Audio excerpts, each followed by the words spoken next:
എന്റെ ഇപ്പം ഞാൻ ആലോചിച്ചപ്പോഴാണ് എനിക്ക് ഉള്ളവരോടും എനിക്ക് ഇഷ്ടമില്ലാത്തവരോടും എന്റെ അല്ല സെയിം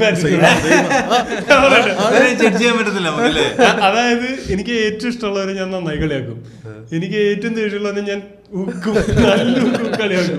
അതായത് ഞാൻ എന്റെ സ്റ്റാൻഡപ്പ് സെറ്റിൽ ഭാര്യ എന്റെ അമ്മേനെ പറ്റി പറയുന്നത് ഇതൊക്കെ എന്ന് പറഞ്ഞാൽ ഞാൻ ഭയങ്കര കംഫർട്ടബിൾ. അവരെ വെച്ച് എനിക്ക് കഥ ഉണ്ടാക്കാൻ പറയാനൊരു ഇത്. അതായത് എനിക്ക് ഏറ്റവും ദേഷ്യമുള്ള സാധനങ്ങൾ ഞാൻ ചെയ്തില്ല, അവര് ഞാൻ കളിയാക്കിയിട്ടാണ് ഞാൻ ചെയ്യുന്നത്. അപ്പൊ ലവ് ലാംഗ്വേജ് ബോഡി ഷേമിംഗ് ആണ്. രാവിലെ ഇൻസ്റ്റാഗ്രാം നോക്കിയിട്ടാണെങ്കിലും